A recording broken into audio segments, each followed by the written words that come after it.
This is going to be fun pero informative din. I won't even push it. Like, nagtatanong lang naman ako, bakit guilty agad? Ang buhay natin ay roller coaster of emotions. We feel all the range of emotions. I'm pregnant. My name is Bianca Gonzalez and welcome to Care Conversations. Today we're gonna talk about a sensitive topic. Have you ever wanted to help a mom who just gave birth or a postpartum mom pero hindi nyo alam where to start? Or do you have a relative or a friend who's going through this who needs your help? Usually napag-uusapan kasi ang experiences ng mga postpartum moms, but for this particular care conversation, we're gonna talk about the type of support and care that we can give them. Kaya naman we invited 3 super moms to join us for this very special conversation. Please welcome Mommy Kenzie, Mommy Micah, and Mommy Keiko. Hi, Mommies! Actually, off-cam kanina, talagang nag-start na ang kwentuhan. I think when you put moms together, may instant connection, alam mong you have a shared experience. And yeah, we're gonna go through all of that one by one. Let's start with you, Kenzie. I am a mother of 3, 6 years old, 2 years old, and 8 months old. 2 of them are still breastfeeding, and then my eldest breastfed until 6 years old. Wow. So until 2 days before I gave birth to my youngest. Wow, obviously a dedicated hands-on mom, Mommy Kenzie. How about you, Micah? I'm a mom of 2 premature rainbow babies. My first was born 28 weeks, and then the youngest was born 35 weeks. I breastfed them both. And then my first actually stayed in the NICU for 3 months. As far as postpartum recovery goes, my journey is a little bit different. Thank you, Mommy Micah.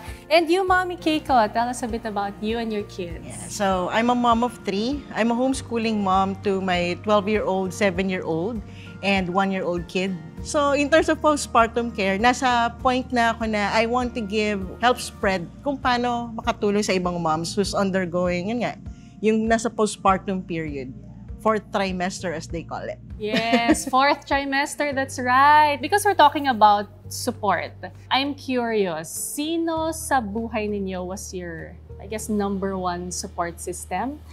And ano yung nagawa niya? Or meron ba siyang sinabi na that really meant a lot in your postpartum stage? For me, that would be my husband. Hindi siya verbal.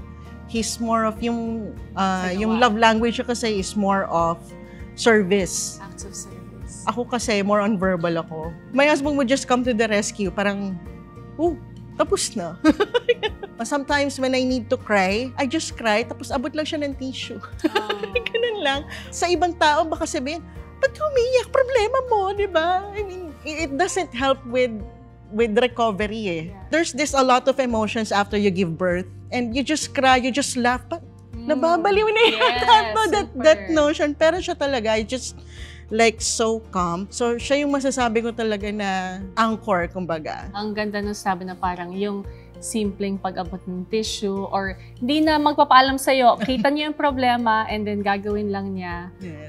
That's a great example of, yun nga, yung tutulong ka without even asking, you'll just do it. And alaking bagay. Oh my gosh. Yes. How about you, Micah? For me, it's my sister and this tita I have that had a similar journey as me, na we had premature babies, we were in bed rest our entire pregnancies. I don't know, I just feel like my first pregnancy was very traumatic, and trauma changes people, and you don't really know what you need until the moment comes. Kasi high-risk pregnancies, medyo iba yung journey because there's a moment that you grieve, iba yung postpartum journey nun, iba yung processing, especially if they don't make it. So for me, it was important na nakarelate with my experience. So that was my tita. And then taking home naman the babies, my sister, kasi she had her baby ahead of me. So we would compare notes on how to, pacify the baby or, or even ourselves. Parang how do I deal with this emotion? Yung ganyan.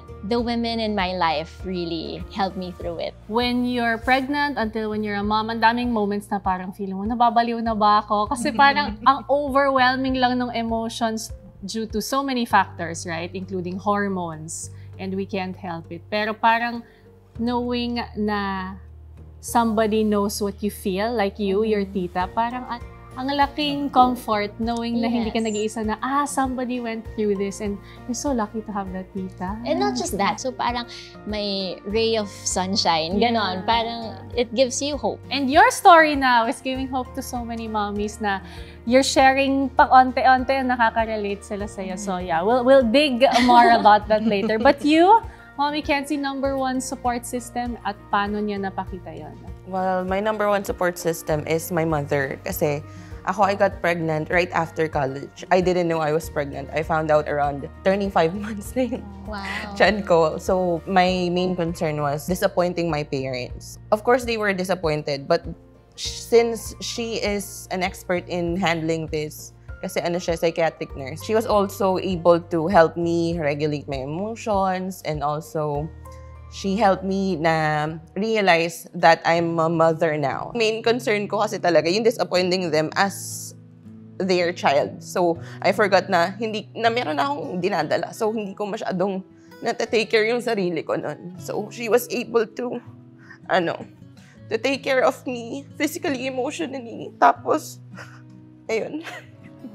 Hanggang ngayon, ina-assist niya pa din ako sa journey ko as a mother.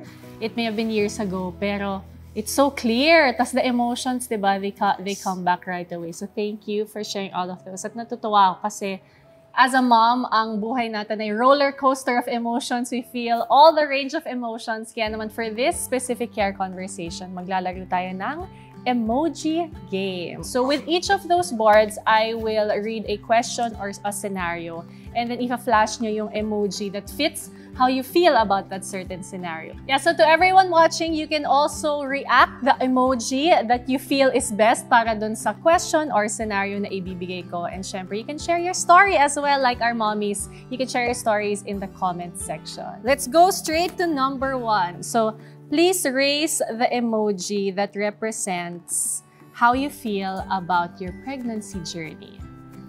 So, hindi pwedeng isa lang pag pinag-uusapan yung journey talaga.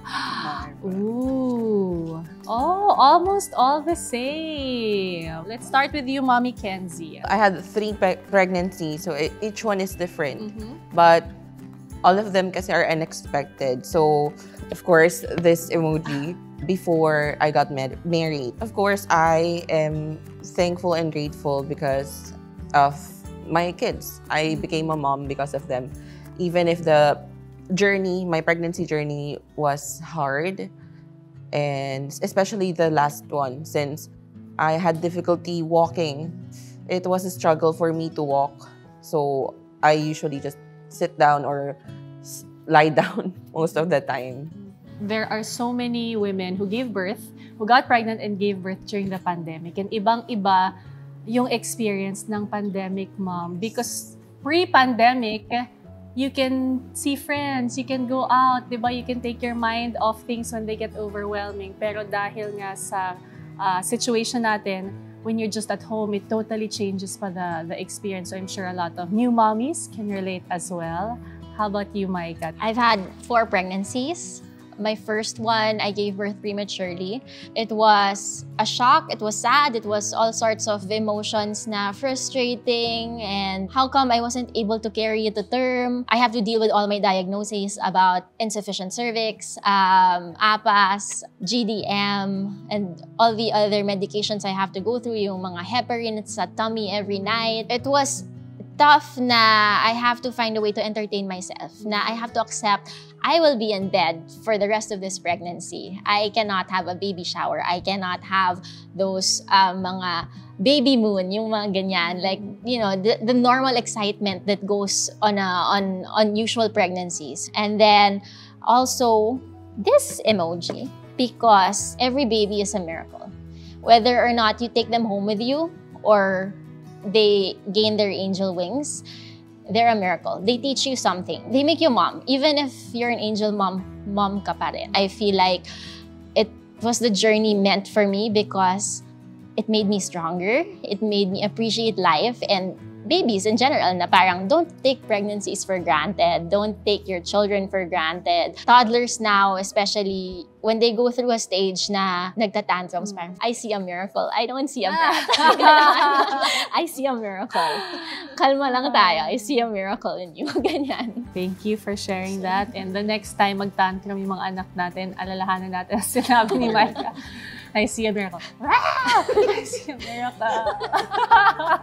Try ko yan. Okay. Mommy Keiko, 2 emojis that you chose are? Shock and, of course, love it. Okay. Before I have my kids, I always miscarry. So parang sabi niya, you have a lot of health issues kaya hindi ka magkaroon ng baby. So it came to the point na, parang, there's something wrong with me. I can't carry a baby. Okay, so I'm already open to adoption. Biglang, I'm pregnant. So I don't announce it to the world, hi, I'm pregnant the first or second trimester. During the third, ito na ba? Talaga pa baby ko na to. You know, the excitement. Tapos nag-ultrasound, transvaginal, may heartbeat na. We. Ganun pa. Ganun yung effect sa akin. What's the best thing to say to a mom or a friend or someone you know who went through a miscarriage? Ako, I'm so grateful for the people who just listened kasi it's my way of processing what happened to me. It's my way of healing from the grief. So, if they listen, especially my friends na have no interest in having kids or getting married and I have to subject them through my baby woes, I super appreciate them for just listening, you know. Oh my gosh, but yeah. Kaya thank you for these tips. Okay. Next, this is actually a statement. I'll read you a statistic and show me the emoji that you feel after reading this. Kayo din, you can share your stories and react as well.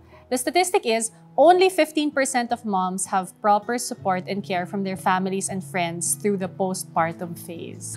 Yeah, Micah, you raised first. Low statistic, it's a shocking 15%. I feel like yan yung number na makikita mo in countries. So for example, na nakabukod yung mga families talaga, that you don't live with your in-laws, that you don't live with, you don't live in multi-generational households, yung ganyan. So shocking yung low number for me in the Philippines. Okay, Kenzie, you did the sad emoji. Well, I think it's sad kasi it's true.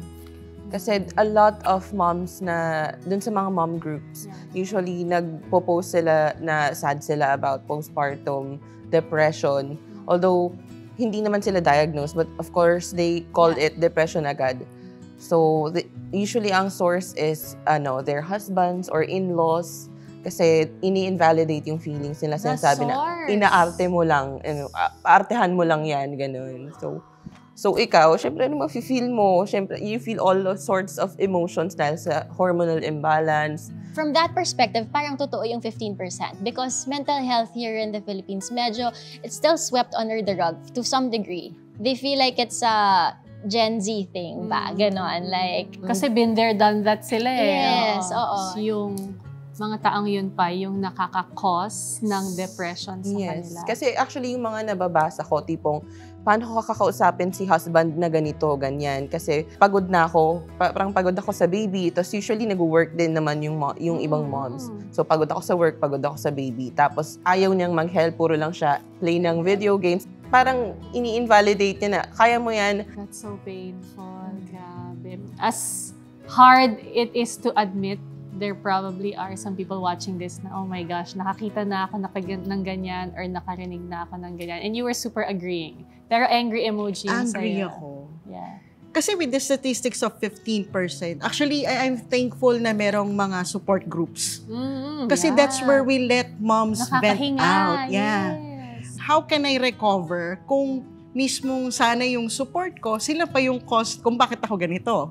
Alam mo yun? It's like when you're pregnant, they see you. But when the baby's out, they only see the baby.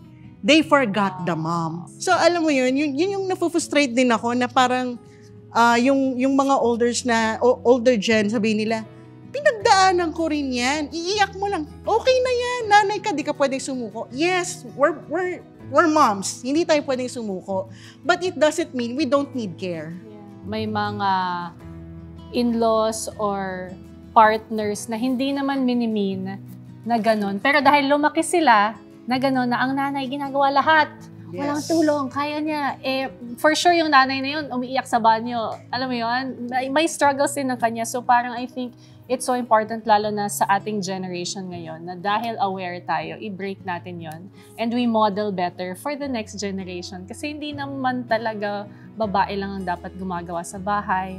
Hindi naman babae lang ang dapat nag-aalaga ng bata, di ba? Shared responsibility yan. Oo, sobra. Sobrang dami kong natututunan from our mommies, and I'm sure you want to know more.